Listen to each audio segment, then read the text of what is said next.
여러분 안녕하십니까. 긴급 편성 생방송으로 보내드리겠습니다.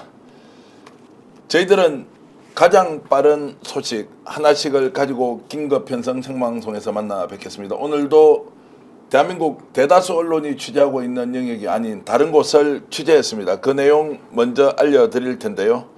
윤석열 대통령, 지금 대통령으로 부르는 사람도 없습니다. 윤석열 구속이 임박했다. 긴급 체포는 기본이다. 내일 모레 중에 긴급 체포될 것이다 라는 소식이 들어오고 있는데요. 여러분들께 가장 먼저 용산 대통령실 상황이 어떤지 취재했습니다. 이 내용 여러분들께 공개할 텐데요. 박관천 전 청와대 행정관, 강덕구 더불어민주당 국회의원 나오셨습니다. 어서 오십시오. 안녕하세요. 안녕하십니까. 예. 자, 워낙 긴박하게 돌아가기 때문에 여러분 지금 3,000분 정도 들어와 계신데 아마 이 방송 끝날 때쯤이면 10,000명 이상의 동시 접속자가 방송 보고 있을 텐데요. 자, 가장 먼저 여러분들께 전해드릴 내용은 용산 지금 대통령실 상황이 어떻는지에 대해서 박관천 전 행정관이 좀 취재를 해오셨는데 그 내용 시청자 여러분께 최초로 공개하겠습니다. 취재를 해왔다기보다는 저한테 전화가 왔어요. 네. 제가 이제 경호실도 근무하고 하니까 계속 물어보는데 그때 당시에 박근혜 전 대통령 탄핵 때도 실은 그 압수수색이나 이런 거 들어온 것을 경호실에서나 경찰에서는 막았거든요. 하지만 지금은 경찰들이 이걸 해야 되나 약간 패닉 상태에 빠졌다 그럽니다. 두 번째는 대통령 경호실은 오직 대통령만을 위해서 존재하거든요. 그 경호원들조차 이거 잘못하다가는 우리도 문제가 되는데 이런 생각을 가지고 있어가지고 저에게 만일의 경우에 저번에 그 얼마 전에 윤 대통령께서 국회에 오신다는 말이 있었죠. 그때 솔직히 동원할 인원이 별로 없어가지고 경호실 인력을 동원하려고 그랬거든요. 그럼 경호실 인력은 나갈 때 그 기본적으로 권총에는 삽탄을 합니다. 그 애비 탄창하고 삽탄을 해가지고 탄창을 갖고 나가거든요. 이걸 어떻게 해야 되냐고 묻더라고요. 그래서 제가 딱 생각이 안 나서 그렇게 이야기했습니다. 빈 탄창을 꽂아 나가라. 네. 그리고 실탄은 빼가지고 서랍방에 두고 그걸 사진을 찍어 두어라 라고 이야기했는데 지금 오늘 이제 제가 좀 들은 말은 윤 대통령과 김건희 여사는 관제에서 지금 약간 칩거 비슷한 형식을 하고 있고요. 아무도 날 찾는 이 없는 외로운 이 산장에 한남동 산장에서 계신다고 합니다. 그런데 왜 이렇게 됐냐면은 저번에 그 계엄 선포 후에 삼청동 안가에서 무슨 모임을 한다고 장관 세 분이 가셨죠. 네. 이게 보도에 나왔지 않습니까? 보도에 나와가지고 이 이후에 이 문제가 위법성이 있냐 없냐에 대해서 많이 따졌거든요. 이 이후에 참모들도 꺼리고요. 그 다음에 특히 대통령실이 있지 않습니까? 예전에는 대통령 비서실이죠. 여기에 있는 참모들도 자리를 있어간 사람이 많다고 합니다. 네. 자, 그러면 대통령이 지금 현재 집무실로 나오고 있지 않고 관제에 지금 머물고 있다라는 것은 공식적으로 대통령실 안에서 뭔가 할 일이 없다. 참모도 그리고 상당수가 빠져나갔다. 또 실제로 연차를 내고 출근하지 않는다. 이런 이야기까지 지금 들리는데. 그러니까 한마디로 얘기하면 대통령실의 시스템이 무너졌다. 이렇게 네. 생각을 하면 될 것 같고요. 조금 전에 경호실과 경찰 얘기했지만 경찰과 경호실 가장 주요한 그야말로 대통령을 지키는 그룹이잖아요. 이런 분들도 탈출하기 위해서 지금 하기 시작했고요. 그리고 비서진 포함해서 주요 엘리면 부처에서 파견 나온 사람들도 잡을 안석이다. 이렇게 말씀드릴 수 있고요. 그리고 외부에서 청와대 용산을 가려고 했던 사람들도 다 스톱이 되고 그리고 갈 생각을 잘 못하는 거잖아요. 그렇기 때문에 윤석열 씨 부부의 한마디로 지금 심적 상태는 그냥 패닉 상태고 그리고 한마디로 더 덧붙인다면 그야말로 자불안석이고 극도의 불안감에 쌓여 있다. 뭐 이렇게 보면 될 것 같습니다.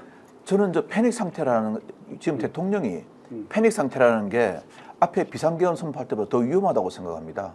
그리고 그때는 완전 패닉은 아니었거든요. 저 패닉 상태인데 헌법상 권한을 쥐고 있습니다. 이거 헌법상 권한을 갖다가 멋지게 법률적으로 해야 됩니다.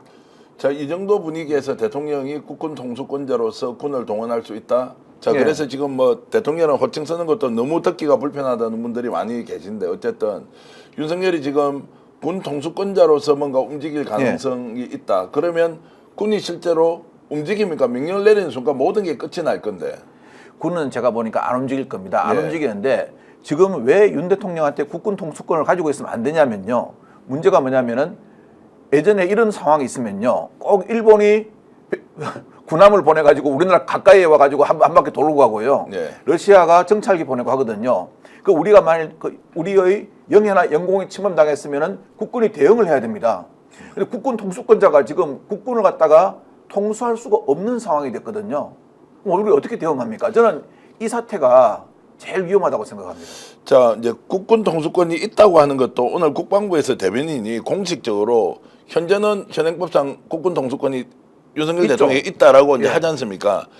그것도 좀 표현을 조금 조절해서 할 필요가 있지 않느냐. 없다고 대답하는 것이 아니라 이 부분이 있긴 하지만 실제로 행사하기는 어려울 것이다라고 하면서 국민들의 좀 불안을 줄여줘야 하는데 갑작스럽게 기자들하고 질의응답을 하는 과정에서 국군 통수권이 여전히 있다라고 이제 하면서 난리가 났거든요. 이런 좀 대응 방식은 어떻게 아니 보십니까? 정확하게 보면 국군 통수권이 있는 거고요. 네. 그리고 국군 통수권을 작동시킬 권한도 있는 거죠. 동시에 네. 의무도 있는 거죠. 그렇기 때문에 지금은 하루빨리 직무정지를 시켜야 된다. 예. 이게 제일 중요한 거라고 생각합니다.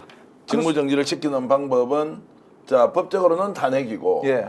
그다음에 현행범으로서는 체포하는 체포죠. 방법이 있는데 체포죠. 예. 자 긴급 체포 분위기 지금 어떻게 돌아가고 있습니까? 지금 대통령이 나갈 수 있는 방법은요, 탄핵, 그다음 본인 하야, 하야. 또는 사고 또는 고리입니다. 고리라는 것은 대통령이 사망하거나 해가지고 영혼이 없도록 있을 때, 그다음에 사고라는 것은 대통령이 체포구금되거나 갑자기 들어 누웠거나 해가지고 한정적으로 그 직을 수행할 수 없을 때를 말하는 거거든요. 이 네 개 중에 한 개 방법을 선택해야 됩니다. 그 외에 뭐 저번에 대통령 담화에서 얘기하고 한 총리 담화에서 그다음에 저기 뭐 무슨 저 뭐 절차라든가 이런 게 해가지고 뭐 우리 당에 위임하겠다, 또 한 번 국헌을 문란하게 하는 행동입니다. 네. 그러니까 지금 세계 기관에서 다 체포할 수 있다라고 얘기했잖아요. 그렇기 때문에 저는 이제는 결단의 시간이 다가왔다. 빨리 결단해야 된다라는 게 대체적인 의견, 민주당 입장이라고 생각하셔도 될 것 같습니다. 자 세계 기관이라고 하면 이제 국수본하고 예. 그리고 공수처. 공수처 그리고 예. 검찰인데 검찰, 예. 지금 검찰은 이제 영장을 신청하더라도 일단 반려가 됐다는 것은 내란죄 수사의 권한이 없다라고 이제 보는 것 같고요. 그러니까 내란죄 수사는 국가수사본부가 하게 돼 예. 있잖아요. 예. 예. 그리고 권력 남용에 대해서는 검찰이 하게 돼 있고, 그리고 또 경찰이 우리 그 영장 청구에 대한 부분을 전 검사한테 신청하면 그걸 받아들여야 되는 부분이잖아요. 그렇기 네. 때문에 저는 이 부분에 대해서 빨리 체포할 수 있는 길들을 찾아야 된다라는 게 가장 중요한 입장이라고 생각합니다. 그래서 지금 이제 굉장히 긴박한 이제 현안 중에 하나가 어느 수사기관이 지금 긴급 체포 영장을 청구하거나 체포영장 신청을 청구죠. 하고 예.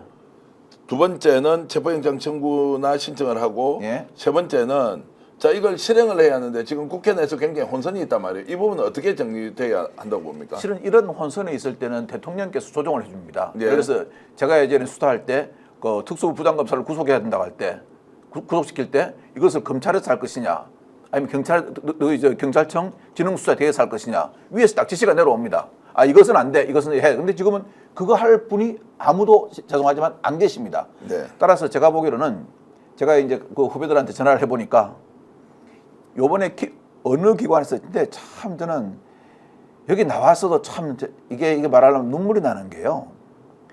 대통령을 두고요. 국가수사기관 세 개가 우리가 무슨 대한민국이 사바나 초원입니까? 서로 물어가려고 경쟁을 하고 있는 것 같아요. 그런데 관건은 딱 그겁니다. 어느 수사기관에서 키를 지냐는 대통령의 신병 확보를 어느 기관에서 하냐는 겁니다. 어느 그 기관에서 하는 게 맞습니까? 지금 현재는.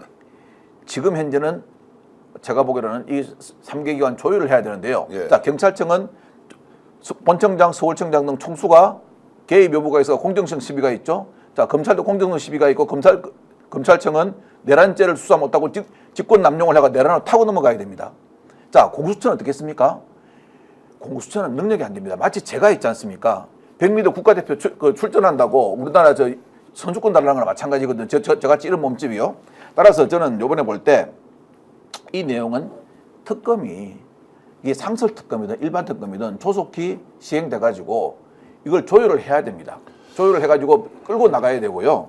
그다음에 오늘 키포인트 하나는 오늘 저녁 때 아마 그 김용현 전 국방부 장관에 대해서 구속영장을 청구한다 그러거든요. 그 청구한 부분 범죄 사실이 있습니다. 그 범죄 사실을 주목해 볼 만합니다. 이 사람이 과연 어떤 제목으로 구속영장이 청구되고 범죄 사실에 어떤 것이 들어갈 것인가 그걸 보면은 지금 검찰의 수사 방향을 알 수 있을 것으로 판단됩니다. 자, 이게 일단 한 가지만 더. 예. 검찰 특별수사본부가 있는데 거기 그 본부장이 한동훈 그 대표랑 특별한 관계입니다. 고등학교, 예. 대학교 2년 후배거든요. 근데 통상적으로 고등학교, 대학교 2년 후배는 예. 아주 가까운 사이입니다. 그렇기 때문에 저는 이런 부분에 대한 고민들 그리고 또 지금 공수처는 실질적으로 맨 처음에 우리가 이 설계할 때 정책 설계할 때 400명 검사를 예. 보낸다였는데 지금 40명 정도밖에 안 되는 거잖아요. 그렇죠. 그렇기 수사관 때문에 사실 포함해가지고요. 공수처는 능력이 안 됩니다. 아 능력 안 돼요. 예, 그리고 이제 경찰청도 경찰청장 자체가 지금 피의자 신분 되는 거잖아요. 그렇기 때문에 저는 말씀하신 대로 특검이라든지 예. 하루 빨리 이 뭐 상설 특검 포함해서 구성을 해서 이 부분에 대해서 독립적으로 할 수 있도록 만들어야 된다라는 게 제 자, 생각입니다. 이제 상설특검도 좋지만 지금 워낙 이제 예? 시간이 없고 긴박한 상황이니까 어떤 기관이든 긴급 체포해서 일단 신병을 확보해야 하는데 그러려면 국수본밖에 없다. 국가수사본부에서 나서야 하는데 오늘 오동훈 이제 공수처장이 국회 이제 긴급 현안 질의에서는 검토하고 있다 이러고 또 경찰청 우종수 지금 국수본부장도 검토하고 있다라고 하는 데서 제가 지금 우려하는 것은 여전히 윤석열을 겁내고 있는 거 아니냐. 자, 뭔가 활용 점정을 해야 하는데 이성적으로는 그렇게 가겠다고 하면서 마지막에 한번 딱 누르면 바로 긴급 체포가 되면 그때부터 교통 정리가 되지 않겠느냐. 어떤 기관이 주도할 것이냐. 예. 그걸 지금 실행을 못하고 있다라는 생각이 드는데 어떻습니까? 지금 아마 이것은 저는 긴급 체포로 가는 건 반대입니다. 왜냐 네. 체포 영장으로 가 있는 법적 절차에 따라서요. 우리 대한민국이 법치국가입니다. 대한민국 대통령이 긴급 체포되는 이런 경우 있지 않습니까? 정말 이거는 우리가 눈물 나는 경우입니다. 우리 저 후세들이 우리를 뭐라고 그러겠습니까? 그래서는 자 체포영장은 피의자가 수사기관의 소환에 불응할 우려가 있거나 또는 불응했거나 하는 경우입니다. 한번 보내는 겁니다. 대통령 비서실에. 이 사안은 간단하거든요. 왜냐? 예전에 박근혜 전 대통령은 최순실과 박근혜의 최순실의 범죄가 있고 박근혜가 최순실과 어떤 이 범죄에 대해서 인과관계가 있냐 참 어려웠거든요. 이번은 간단합니다. 대통령께서 직접 실행을 한 실행범입니다. 그리고 김종현 그 정국방 장관 같은 경우는 어떤 거냐면 그 모의 얼마 정도 가담했고 그다음에 명을 어떻게 받았고 어떻게 직계 가담했냐에 따라서 주동자가 되느냐 안 되느냐의 문제거든요. 네. 따라서 이번에는 제가 보니까 그렇게 멀지 않는 시간에 신병 확보를 하려고 노력할 것 같습니다. 자, 그러면은 이제 영장을 청구하는 과정을 거치자 아니면 현행범으로 긴급 체포하자 이 부분에 대해서는 지금 민주당과 강두구 의원의 생각은 어떻습니까? 아직까지 민주당에서 공식적인 입장이 있는 건 아닙니다. 네. 그러나 제 입장에서 보면 현행범이거든요. 네. 그렇기 때문에 저는 긴급 체포해야 된다라는 게 제 입장입니다. 자, 긴급 체포해야 한다. 지금 절대 다수의 국민들은 긴급 체포해야 하는데 그럼에도 불구하고 영장 청구의 과정을 거치자라고 이성적으로 충분히 얘기할 수 있는 것 같고요. 이 부분과 관련해서 오늘 전현희 더불어민주당 의원이 했던 말이 있는데 여러분 함께 들어보시겠습니다. 장관, 이날 개헌 포고문에 서명을 하셨습니까? 저는 그렇게 한 사실은 없습니다. 개헌 포고문에 필수적으로 서명해야 하는 장관은 국방부, 법무부, 행안부, 기재부, 국무총리입니다. 이 5명의 서명이 없으면 위헌, 위법한 포고문이 되고 법률적 효력을 발휘를 할 수가 없습니다. 근데 장관이 서명을 하지 않았다고요? 만약에 이 개헌 포고문에 서명을 했다면 향후 법적 책임을 같이 지겠다 서명을 하지 않았다면 적법한 개헌 포고문이 되지 않습니다. 즉 개헌 선포는 위헌, 위법이라는 그런 뜻입니다.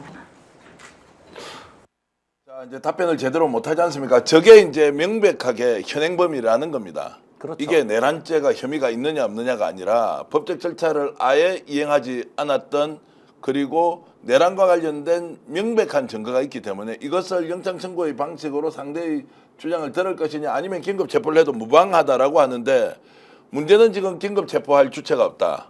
지금 우리 댓글로도 많은 분들이 긴급 체포 있다, 긴급 체포 하라고 이렇게 의견 주고 계시고 MJ님, 뮤직님 그리고 계엄당한 국민에 대해서는 눈물이 나지 않느냐. 오늘 당장 체포하라. 꿈을 꾸니 블랙스완님 헌법 제71조 이야기하면서 대행 가능한데 왜 긴급 체포하지 않느냐. 매우 위험하다. 이런 것이 절대 다수의 국민들의 의견이란 말이에요. 그럼 이걸 국회에서 법적 절차를 거쳐야지만 자 강제를 해서라도 긴급 체포하라고 이제 요구를 해야 하는데 요구에도 불구하고 이제 대답을 하고 있지 않다. 이제 이럴 경우에 이걸 어떻게 하느냐. 법상으로 긴급 체포는 가능합니다. 네. 왜냐하면 지금 이제 현행범은 이미 좀 지났거든요. 왜냐하면은 죄를 지은 현장에 있거나 죄를 짓고 계속 도주 중에 있으면은 우리가 준현행범이라서 현행범이 됩니다. 형사소송법상. 하지만 이것은 지금 죄를 짓고 이미 관제 직거하고 있기 때문에 현행범은 아닌데 긴급 체포는 가능합니다. 네. 단 저는 이제 그러죠. 우리 국격을 한번 생각해 보자는 거죠. 이거 명백한 죄가 맞습니다. 포고령 1호에서 입법 기능을 정지하는 것은 국헌문란이라는 게 헌법학자들의 공통된 그 헌법을 바라보는 시각입니다. 네. 자, 지금 이제 대통령에 대한 출국 금지 조치가 이루어졌다. 예. 이게 이제 성인이 났다 안 났다는 아직 나오지 않았죠. 자, 출국 금지 조치를 하라고 지시했다고 나왔고, 예. 그리고 MBC 속보를 보니까 출국 금지가 승인 이루어졌다라고 이제 나왔는데 이 부분도 좀 더 확인을 해야 할 것 같고, 자 이상민 전 행안부 장관, 여인영 방첩사령관, 그리고 이진우 특전사령관 다 이제 소환 통보를 받고 예. 매우 신속하게 지금 수사기관이 움직이고는 있습니다. 자 이것을 보면 더 이상 이 상황이 역전이 된다거나 또는 또 다른 반란을 일으킨다거나 계엄 선포까지는 이제 못 가는 것은 명백한 것 같은데 그렇게 보시는 거죠. 근데 저도 역전이 될 가능성은 별로 없다라고 생각을 예. 하는데 실제로 윤석열 대통령의 가장 큰 성격이 뭐냐면 첫째는 선택적 정의, 선택적 공정이라는 게 있고요.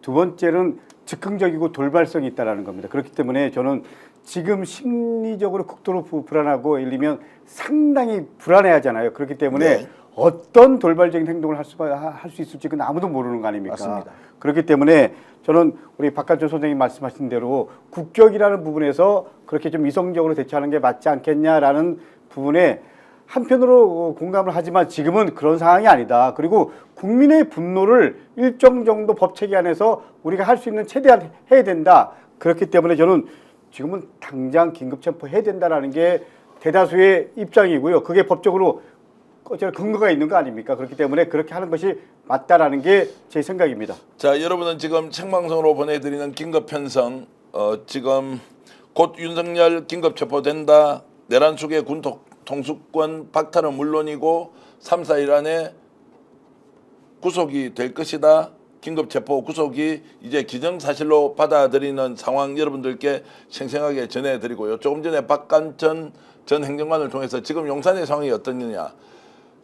자, 집무실로 나와서 업무를 보지 않고 윤석열, 김건희 두 사람은 관저에서 직거 상태, 그리고 심리적으로 매우 불안하다.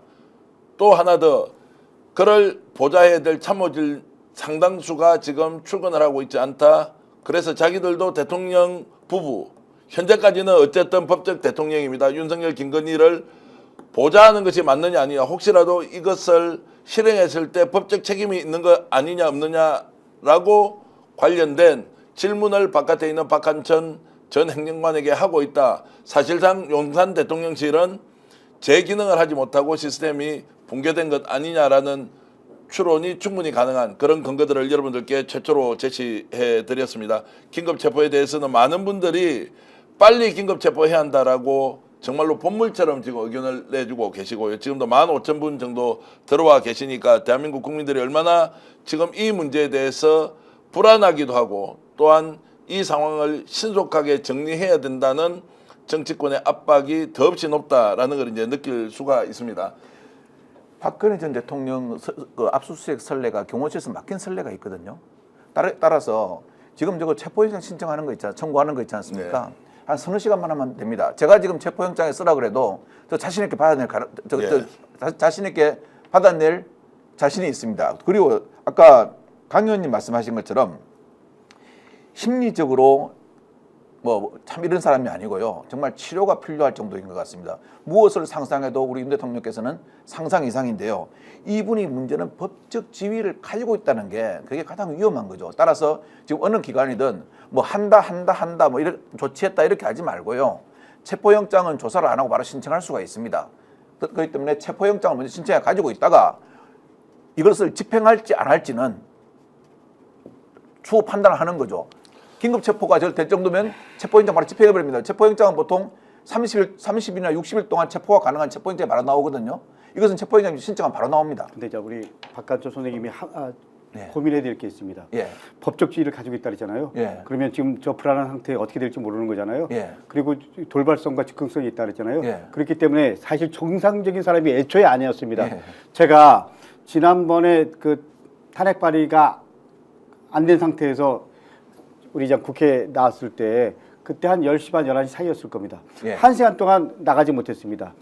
나갔는데 놀란 게 하나 있습니다. 20대 여성들이 주로 예. 20대 젊은 청춘들이 저희들한테 윤석열 탄핵 이러더라고요.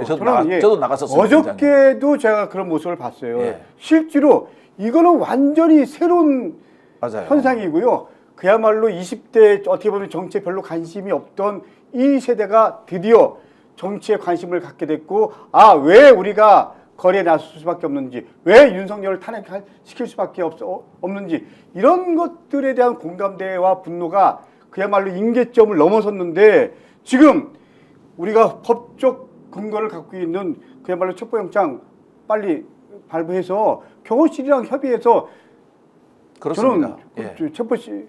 영장 발부하고 체포시키고 그 다음에 직무 정지시키고 이게 사실 첫 번째 해야 될 가장 우선 원칙이라고 생각합니다. 지금이라도 체포영장을 발부받아가 지고 그럼요. 있으면요.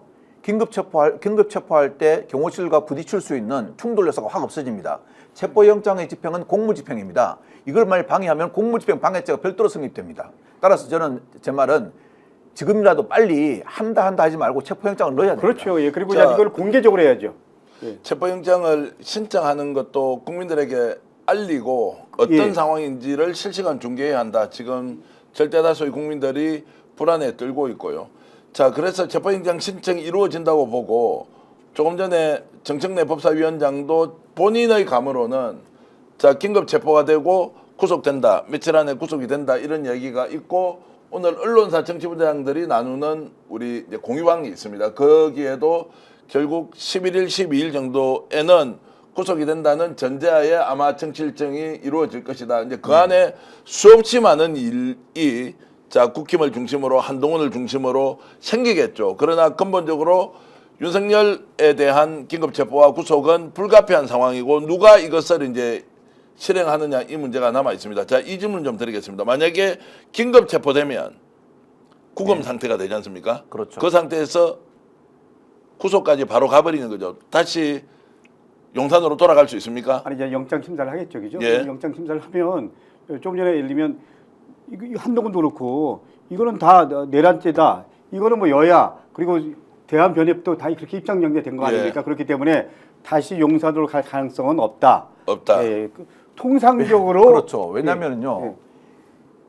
범죄를 했는데 예. 범죄를 대한민국 국민 전부 다 가보는 TV 앞에서 생중계하면서 범죄를 했습니다. 이건 범죄의 성리 여부를 굳이 어렵게 따질 필요가 없고 네. 이거는 구속영장이 발부됩니다. 그리고 현재 지금 사고나 거리가 없는 대통령이면은 말을 맞추거나 해가지고 증거인멸의 염려가 있습니다. 네. 딱 떨어지는 사유입니다. 예, 그렇기 때문에 갈 곳은 서울구치소나 안양교도소 뭐 둘 중에 하나 전직 대통령들이 갔던 곳 그 뭐 미리 내가 보기엔 충분히 뭐 예상할 수 있는 거 아니겠습니까? 참담하죠. 자, 참담하지만, 지오마 예, 바로 현실이죠. 체포하라. 동수님 긴급 체포. 국수본은 국민만 믿고 체포하라. 연화님이 이렇게 의견 주셨고요. 알기님, 진관웅님, 김기훈님, 소원님 다들 지금 긴급 체포하라. 샛별 하나님 마찬가지입니다. 용발님, 김용덕님 그리고 장기성님, 김명수님, 강덕현님 지금 여유 있는 상황 바뀌면 다 죽는다. 지금 빨리 움직여서 긴급 체포해야 한다. 강덕현님 이렇게 의견 주고 계신데요. 국무위원들도 가능한 한 이번 내란에 참여했던 사람 긴급 체포해야 한다는 의견도 많이 있고요. 자, 이런 이제 상황은 대세로서 누가 막을 수가 없다라고 이제 볼 수 있고요. 5,200만 국민이 보고 있다. 즉시 긴급 체포하러 804님도 긴급 체포 많은 분들이 긴급 체포를 해야 한다는 것. 저는 국회 가시면 반드시 이 부분이 반영이 되어서 국회에서 어떤 식으로든 수사기관을 압박해야 한다. 겁을 먹어서 이것저것 잴 게 아니라 법적 절차가 필요하면 빨리 따져보고 즉각적인 행동으로 긴급 체포를 해야 한다는 것은 이것은 민심을 그대로 받드는 일이라고 이제 생각을 하고 있습니다. 자, 이 말씀을 드리면서 오늘 외환시장 마찬가지고요. 국내 예. 주식시장 지금 경제가 엉망진창인데 윤석열이 지금까지 뭐라고 했습니까? 경제 문제는 걱정 없다. 여러분들이 생각하는 것보다 훨씬 더 나라 살림 괜찮다. 수출 문제 없다라고 했던 이것도 새빨간 거짓말인데 이 사람이 자기 살겠다고 경제를 폭망시키고 있단 말이에요. 이 부분에 대해서도 어떻게 지금 판단하고 계십니까? 실제로 경제는요. 네. 이 윤석열 비상계엄 선포하기 이전부터 심각했습니다. 단 윤석열 정부에서 계속 이 부분에 대해서 어떻게 보면 그 화이트라인 거짓말을 했을 뿐이죠.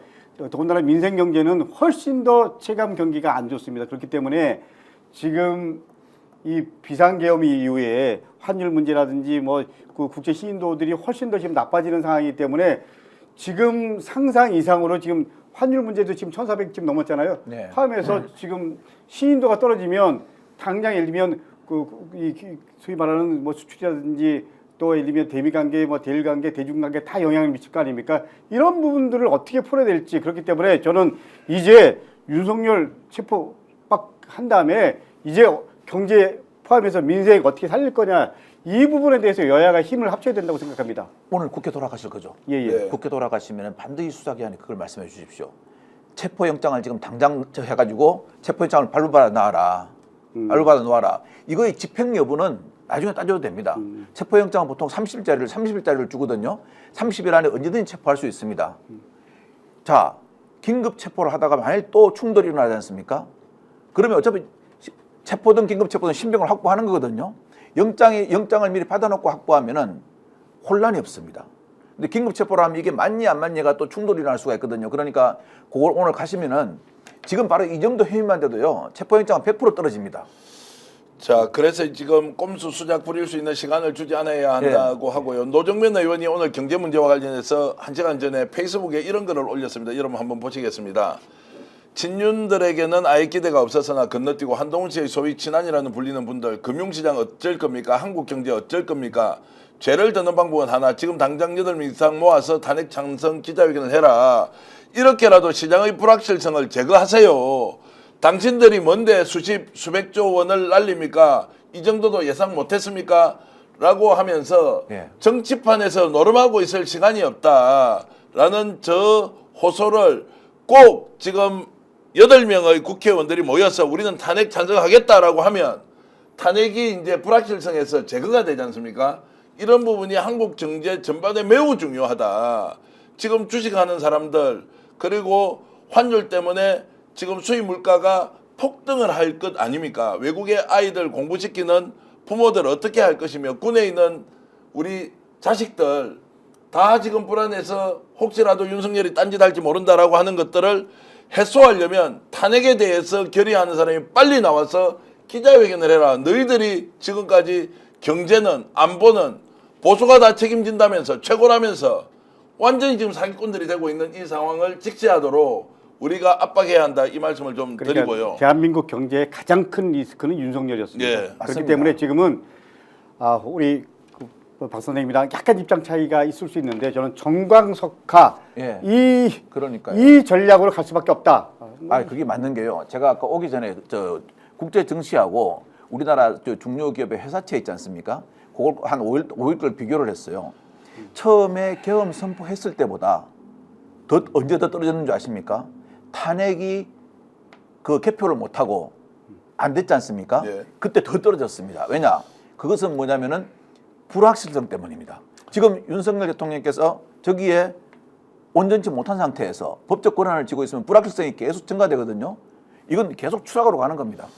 그래서 이번 주 토요일 날 탄핵 다시 그냥 국회에서 상정돼갖고 투표하잖아요. 네. 그때 만약에 한동훈 입장 명확하게 그때 만약에 국민의힘에서 이 부분에 대해서 투표장에 본회의장에 참여하지 않는다, 참석하지 않는다, 투표하지 않는다. 그러면 저는 뭐 밀란이 나야 된다고 생각합니다. 그때는 한동훈 그리고 국민의힘 의원, 국민의힘 자체를 완전히 뭐 저는 청산해야 된다고 생각합니다. 제가 지금 이제 한국 경제 문제 이야기하고 이것이 얼마나 다급한지 강덕구 의원 강조하고 계신데요. 하나 더 보태서 말씀드리면 여러분 지금 연말 회식 있지 않습니까? 그거 취소하지 마십시오. 지금 오늘 제가 어느 식당에 얘기 들으니까 예. 연말에 회식을 하기로 했던 단체 그리고 그렇습니다. 특히 금융 쪽에서 예. 다 취소한다는 거예요. 지금 안 그래도 자영업 하시는 분들 먹고 사는 게 힘들어 죽을 판인데 이 회식 계속 해야 됩니다. 예전에 우리가 수해난 지역에 그 지역민들을 위해서 식당도 가고 관광객들이 가야 한다는 거 어느 시점부터 우리가 다 받아들이고 있지 않습니까? 지금 연말에 회식을 안 하니까 결국 회식은 그래도 형편 괜찮은 사람이 하는 거 아닙니까? 이것만 기다리고 지금 있는 대한민국 자영업자가 정말로 800만 명 가까이 있는데 이 윤석열이라는 자 때문에 국가가 불안하니까 외국인 관광객들 안 와서 지금 면세점부터 해갖고 명동에 지금 초토화돼 있죠. 회식을 하지 않으니까 사람들마다 겁이 나니까 회식도 할 지금 심리적 여유가 없잖아요. 야 이래서는 안 된다. 여러분 이 방송 보시는 분 지금 15,000분이 보고 계신데 저 회식 할 거예요. 연말 모임 할 거예요. 그래서 우리라도 나서서 자영업 하시는 분들 살려줘야 돼요. 저는 이걸 우리가 최초로 제안하는 것 같은데 오늘부터 계속 이 이야기를 해서 우리 국민들이 그날 탄핵 집회할 때 정말로 외신을 보니까 놀라운 기사가 있더라고요. 대한민국 국민들은 거기 가서 무슨 김밥 100인분, 커피 100잔, 50잔 다 어디 가더라도 뭔가 공짜로 먹도록 형편되는 사람은 형편되는 대로 이렇게 품앗이하고 상호부조하는 이것 보고 역시 대한민국의 시위 문화도 시위 문화지만 대한민국 국민들의 이 민주주의에 대한 이런 열망이나 열정은 남다르다. 그래서 연말에 지역구 지금 하셔야 되지 않습니까? 제가 예. 절박한 마음으로 좀 부탁드립니다. 예. 사실 전 대표님 말씀하신 대로 지역을 다녀보니까요. 지금 가장 큰 문제가 송년회 그 취소된 군데 취소된 게 그 여러 군데에서 막 일어나고 있다고 이거 좀 막아달라고. 왜냐하면 그나마 송년회 통해서 좀 회복하려고 했는데 무너진 경제 때문에 힘들지만 윤석열 비상사태 선포된 이후에 지금 또 탄핵 부결된 이후에 이게 바로 그냥 지역 경제, 서민 경제, 민생 경제 직격탄으로 지금 이 부메랑이 돼갖고 그야말로 이 살림살이가 너무 어렵게 됐다 이런 얘기들을 하는데 이런 부분에 대해서 너무나 마음이 아픕니다. 그래서 우리라도 송년회 꼭 하기 운동 벌여야 됩니다. 민생 경제에서 일반 식당도 문제지만요. 정말 큰 문제는 명동의 땅값이 한 평이 얼마인 줄 아십니까? 거기 한 평의 임대료가 얼마인 줄 아십니까? 이 연말에는 거기에 숙박업소나 뭐 사러 오는 관광객들이 한 달 전부터 예약을 다 해가지고 네. 온답니다. 지금 많은 나라에서 여행 유형 국가, 불확실성 때문에 여행 유형 국가로 등재를 해버리니까 텅 비었답니다. 정말 이제는 모든 것이 빨리 안정화가 돼가지고 확실성을 확보해야 됩니다. 자, 건설 쪽에 임금 체불도 심합니다. 이런 말씀 하셨는데 저는 이제 지금 이 탄핵을 우리가 바라보는 것은 엄중하게 죄를 저지른 윤석열에 대한 심판을 탄핵으로 가져가야 하지만 저는 민주당은 뭔가 민생을 가장 먼저 챙긴다고 했을 경우에 탄핵이 국민적 축제가 되어서 이 축제를 통해서 회식도 하고 우리가 혹시 잊고 있던 사람도 좀 찾아보고 예. 내수시장을 우리가 좀 이렇게 채울 수 있지 그렇죠. 않습니까? 형편 안 되는 사람은 돈이 없어도 나오느라 형편이 좀 괜찮은 사람 오늘 회식비 내가 낼게 라고 하면서 대한민국 국민들이 함께 우리 경제를 책임지는 실천하는 모습 이게 굉장히 중요하다고 생각하는데 그런 부분도 좀 당에 제안을 해주시면 좋겠습니다. 사실은 민주당이 가장 지금 고민하는 부분이 민생 경제 예. 그리고 이제 국가 경제 살리는 거 여기에 우리가 어떻게 이 희망을 만들어 갈 거냐 이게 사실 제일 고민의 방점입니다. 그렇기 때문에 탄핵에 대한 고민 지금 당장 뭐 여기에 모든 걸 걸고 할 수밖에 없지만 탄핵 이후에 대한민국 경제 어떻게 살릴 거냐 이 부분도 동시에 고민하고 있다는 말씀 분명히 드립니다. 그리고 서민경제, 지역경제가 너무 어렵습니다. 그래서 사실은 우리가 이번에 지역화폐라든지 이런 부분들을 살리려고 노력을 했지만 다 안 됐거든요. 그렇기 때문에 저는 이번에 예산 뭐 삭감된 채로 그냥 원안대로 통과시킬 수밖에 없지만 이번에 내년에 다시 국가가 정상적으로 돌아가면 다시 추경을 해서요 지역경제 또 서민경제 그리고 국가경제를 살릴 수 있는 그야말로 새로운 플랜, 새로운 비전들을 만들어 가야 됩니다. 알겠습니다. 지금 뭐 여러 의견 주고 계신데 패티스님 의견 감사드리고요. 더 힘든 자영업자도 많습니다. 지금 급여 못 받는 사람도 많습니다. 그리고 일자리가 없어요라고 하는 것도 우리가 다 챙겨야 하는 것인데 그런 부분도 충분히 여러분들 마음을 이해하면서 저희들이 방송을 하겠습니다. 자, 이제 이것 좀 질문 좀 드려야 되겠습니다. 지금 탄핵으로 직행을 하는 것 지금 예. 현재 흐름으로 봐서는 이번 주에 탄핵이 된다고 이렇게 예상은 하십니까? 저는 탄핵이 되게끔 만들어야 됩니다. 만들어야 한다, 며칠 동안. 예, 그래서 제가 말씀드리는 게 체포영장은 지금이다 발부가 가능하니까 네. 체포영장을 발부받아가지고 저기에 따라서 신병을 확보하면은 그래야 국힘도 이거는 이제 탄핵으로 가야 되겠구나라는 것을 인식할 수가 있지 않습니까? 네. 그래서 제가 빨리 그걸 하자는 거죠. 왜냐하면 이거는 탄핵 사유가 딱 말씀 딱 떨어집니다. 제가 여태까지 뭐 저도 짧은 법률 지식을 갖고 있지만 탄핵 사유가 이렇게 딱 떨어지는 경우는 처음 봤습니다. 자, 이렇게 이제 떨어진다. 자, 그러려면 이번에 탄핵 되려면 8명이 이제 이달에 와야 하는데 한동훈은 지금 어떤 태도 보일 것 같습니까? 지금 딱 상황으로 보면 완전히 몰려 있지 않습니까? 여기에서 거부하기 어려울 것 같은데 어떻습니까? 국힘 내부 사정은. 지금 저는 한동훈이 가장 안타까운 게요. 정치적으로 초년병이기 때문에 예를 들면 정무적 고민들이 상대적으로 좀 고민에 대한 큰 틀의 전략 이런 부분이 부재한 것 같아요. 어떻게 보면 지금 이렇게 되면 한동훈과 윤석열은 같이 죽을 수밖에 없습니다. 네. 그렇죠. 예, 저는 그렇게 생각합니다. 그리고 한동훈도 죽을 수밖에 없고요.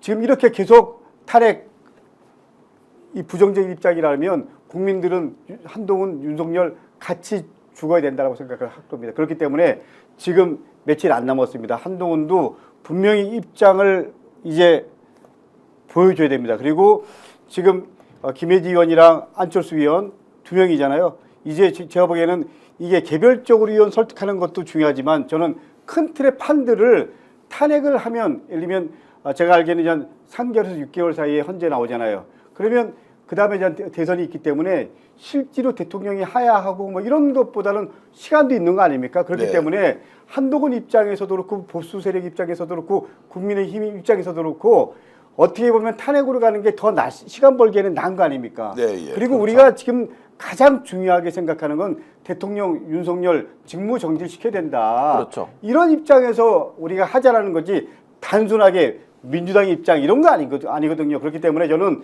한동훈 대표한테 다시 한번 촉구합니다. 한동훈과 윤석열 같이 죽기를 원한다면 탄핵 계속 부정적인 입장 가지십시오. 그러나 그것이 결국 국민의힘도 그렇고 다 죽는 길이잖아요. 그리고 더 안타까운 건 그러면 대한민국도 죽는 거잖아요. 그렇기 때문에 한동훈 대표 다시 한번 간곡하게 호소합니다. 탄핵 동참하십시오. 그리고 국민의힘 의원분들에게도 호소합니다. 이제 다른 길 없습니다. 탄핵 같이 가결시키고 직무정지시키고 그런 다음에 앞으로 대한민국 어떻게 할 거냐 같이 고민해야 됩니다. 자, 일단 국민들의 불안을 줄이기 위해서는 일단 긴급 체포 그리고 구속해야 한다는 쪽으로 가고 자, 그 과정에서 탄핵까지 직행을 해야 하는데 자, 오늘 탈당하겠다는 김상호 의원이 나왔습니다. 예. 자, 탈당이라는 게 뭔가 지금 분위기를 반전시키는 이런 지금 민심을 결국 거부할 수 없을 것이다라고 예상하면서 탄핵은 패소시키자라고 이제 보시는 거고. 제가 그 대구에 있는 제가 이제 중고등학교를 대구에서 나왔기 때문에 네. 대구에 있는 몇몇 선배들한테 전화를 해봤어요. 의원들한테 죽겠답니다. 핸드폰 용량이 초과할 정도로 당신이 대구 경북지역 의원이 맞냐고 그렇게 비난 문자가 들어온다 그럽니다. 네. 그래서 제가 보기로는 지금 문제는 한동훈 대표가 저는 2024년 신심청전을 찍고 있다고 생각합니다. 예. 왜냐하면은 용궁에 가가지고 왕비되려고 눈이 멀어가지고 보이는 게 없는 것 같습니다. 그러니까 뺑덕음하고 신봉사가 꼬시는 겁니다. 야, 너 용궁 가면은 너가 아빠 눈뜨기 하려고 간 거니까 의리 있는 사람 되고 그다음에 인당수에 빠지면은 용왕님하고 결혼해가지고 왕비될 거야. 그러니까 한동훈이 모르고 지금 인당수에 뛰어드는 겁니다. 근데 네. 용궁은 못 찾고요. 제가 보니까 인당수에 뛰어들면은 밑에 큰 바위가 있어가지고 거기 머리 부딪혀 죽을 것 같습니다. 그다음에 신심청이가 그 인당수에 빠진 값 있지 않습니까? 그거 신봉사한테 가는데요. 그 돈으로 신봉사가 눈 뜨는 게 아니고요. 술 떠먹고 당뇨병 걸려가지고 불치가 될 것 같고요. 그다음 그걸 옆에서 살살 꼬시면 뺑덕으면 신봉사가 아프면 도망갈 것 같아요. 자, 지금 이제 JTBC 단독 보도가 지금 떴는데 여러분들 공유해 주겠습니다. 자, 계엄날 후방 공수 여단도 서울 진입을 계획했다라는 것이 지금 예. 단독 보도로 나왔습니다. 자, 계엄날, 자, 계엄 당일 후방의 공수 여단도 서울 진입 계획이 있었다. 후방 부대의 서울 진입 계획이 이미 나왔다라는 것이 JTBC가 단독으로 지금 보도하고 있고요. 그리고 지금 여인영 사령관 같은 경우에는 국군 방첩 사령관이 지금 주동자 또는 주범으로 지금 가 있지 않습니까? 수계의 공모자 이렇게 되는데 이 사람도 오늘 말을 좀 바꾸기 시작했습니다. 자, 사령관이 알고 준비했다면 모든 것이 노출됐을 거고 본인도 지금 계엄이 선포되는 것을 사전 인지를 못했다고 전면적으로 부인하고 있습니다. 이것은 이제 본인이 스스로 책임을 면하기 위해서 거짓말을 지키는 것인지 실제 이런 상황이 있었는지는 저희들이 알 수 없습니다. 자, 그런데 방첩사가 계엄령을 사전에 알지 못했다라고 하는 것을 계속 강조하는 걸로 봐서는 자, 윤석열이 혼자 진두지휘했고 여기에는 국방부 장관이었던 김용현이 다 주도했고 우리는 시킨 대로 따라서 했을 뿐이다라고 나오는데 지금 뭐라고 합니까? 후방부대에서 공수부대까지 동원해서 서울 진입을 하려고 했다.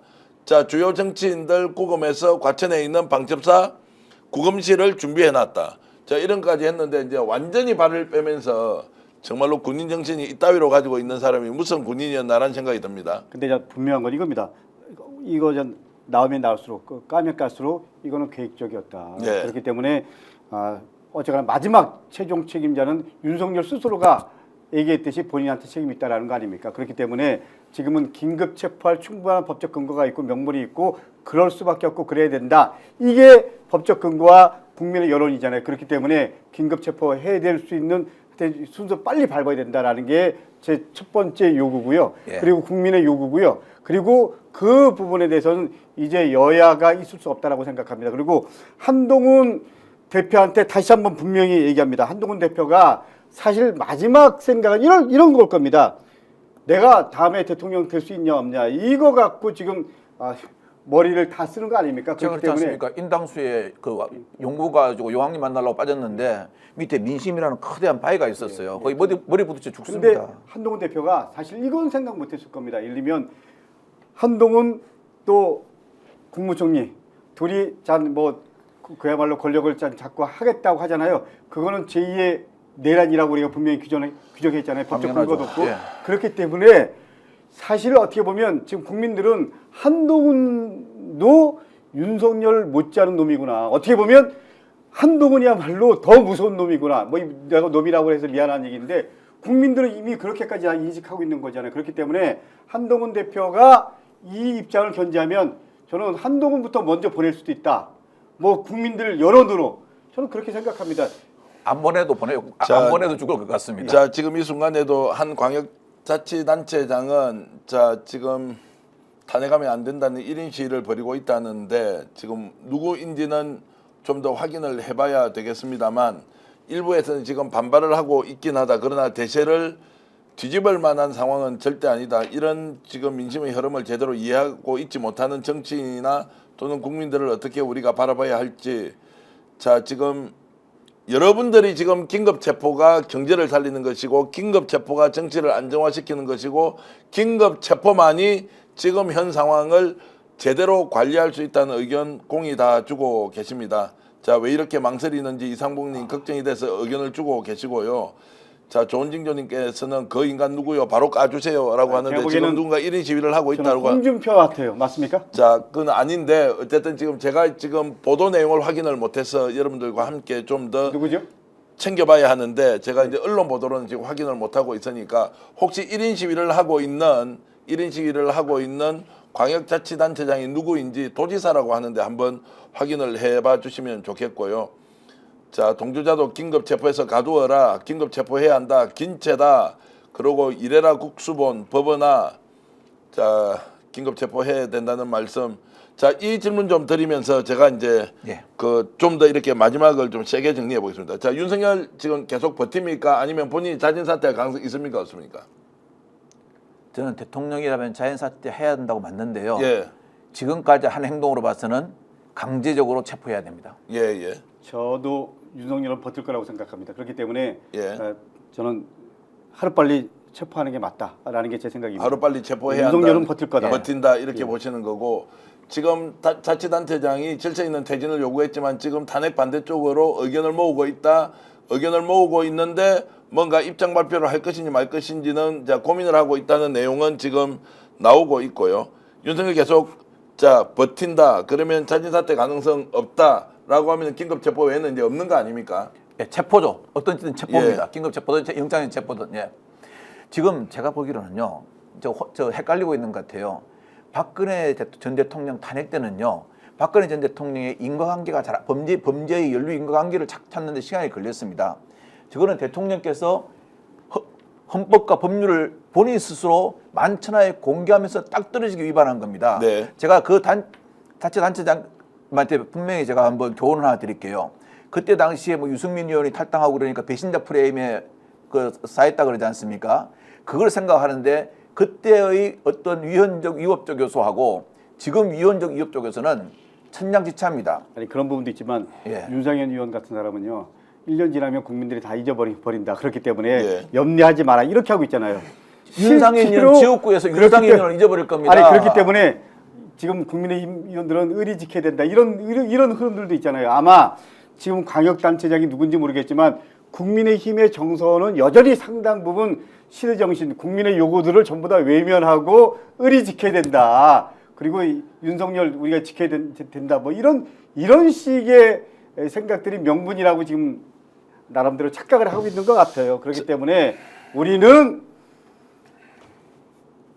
윤석열 체포할 수 있도록 좀 더 여론으로 가열차게 함께 힘을 모아야 됩니다. 그런 식으로 보좌를 했으니까요. 그런 사람들이 주위에서 보좌를 했으니까 현직 대통령이 내란죄를 범한 겁니다. 그러니까 이제 첫 번째는 윤석열의 자업자득이고요. 두 번째는 윤석열과 함께하는 국민의힘 의원들 그리고 청와대 소위 말하는 용산의 정무수석 비서실장 포함해서 그 주변의 수석들과 비서관 뭐 이런 분들이 갖고 있는 인식 그런 것들이 오늘 윤석열을 이렇게 만든 가장 큰 어떻게 보면 원인을 제공한 사람들이죠. 자, 국민들이 뜻을 모아서 어떤 방향으로 갈지 그리고 거기에 정치권은 반응해야 한다.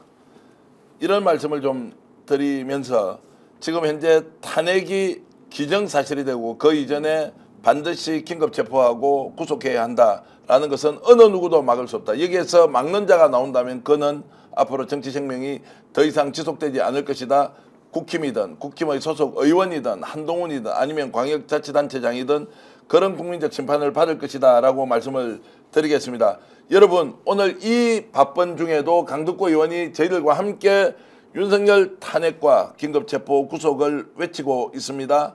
스픽스 구독, 좋아요보다 더 중요한 게 있습니다. 여러분 강덕구TV 지난번에 여러분들이 열화와 같이 성원을 해주셔서 강덕구TV 구독자가 5,000명 이상 늘었는데요. 지금도 12,000명이 계속 시청하고 계신데 오늘 어떻습니까? 강덕구TV 구독해 주시면 현장에서 가장 먼저 국회에서 윤석열 탄핵을 외치면서 온몸을 던지면서 거리에서 실천했던 정치인입니다.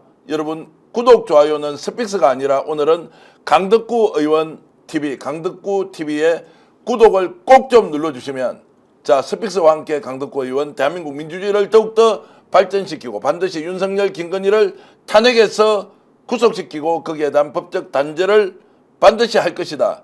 용기와 응원과 격려 부탁드리겠습니다. 제가 마지막 한마디만 네. 하겠습니다. 제가 가장 먼저 윤석열 탄핵을 얘기했던 정치인입니다. 제가 양평공지구, 양평고속도로를 접하면서 권력을 사유하고 그리고 권력을 자기 마음대로 남용하는 그런 대통령 더 있어서는 안 된다. 이렇게 생각해서 제가 탄핵을 주장했고 여기까지 왔습니다. 저는 마지막 한동훈 국민의힘 대표 그리고 국민의힘 의원분들께 다시 한번 절박한 마음으로 강국한 마음으로 호소합니다. 시대 정신을 외면하거나 아니면 국민의 요구를 등 돌리는 윤상현 의원처럼 1년 지나면 국민들이 다 잊어먹어 염려하지 마. 이렇게 생각하는 사람들이 있다면 국민 여러분 꼭 기억해 주십시오. 그리고 이번 주 토요일 만약에 국민의힘 의원들이 투표를 안 한다, 집단적으로 퇴장한다, 그러면 국민의힘까지 우리는 정리해야 됩니다. 그래서 정치판을 새롭게 만들어 주셔야 됩니다. 이제 마지막은 국민 여러분만 믿고 저희들 다시 국민의힘 한동훈 대표 포함해서 의원들에게 호소하고 절박한 마음으로 다시 진짜 부탁하겠습니다. 국민 여러분, 국민의힘 여러분들에게 다시 한번 전화하고 문자 보내고 그리고 탄핵할 수 있도록 힘을 모아 주십시오. 감사합니다. 자, 이런 말씀 주셨는데 혹시 링크가 준비되어 있으면 강덕구 TV 링크 좀 올려달라고 하는데 빨리 우리 김혜지 PD는 지금 방송 나가고 있는 중에 링크를 좀 올려주시면 좋겠고요. 자, 강덕구 의원에 대한 후원은 앞으로 다른 방송에서 제가 한 번 더 하도록 하고요.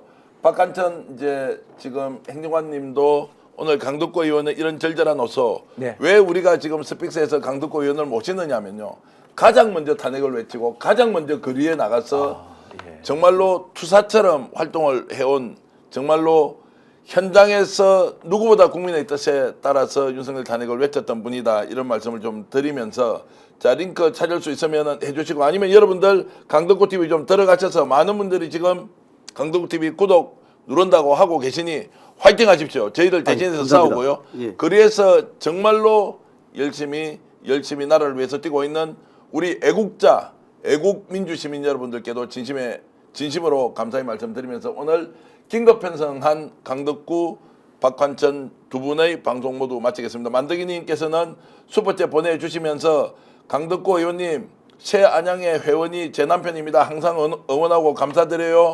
담 넘을 때 정말 멋지셨습니다. 담 뛰어넘어갈 때 너무 멋지셨다고 이렇게 주셨고요. 아까 호주에서도 저희들 슈퍼챗 보내주셨는데 그분께도 진심으로 감사의 말씀드리겠습니다. 긴급방송 계속 이어질 것이고 8시 10분 역전의 용사들에서 저는 다시 만나 뵙고 새로운 소식으로 여러분들과 함께 아주 생생한 정보 공유하겠습니다. 시청해주신 여러분 진심으로 감사드립니다. 고맙습니다. 감사합니다. 감사합니다.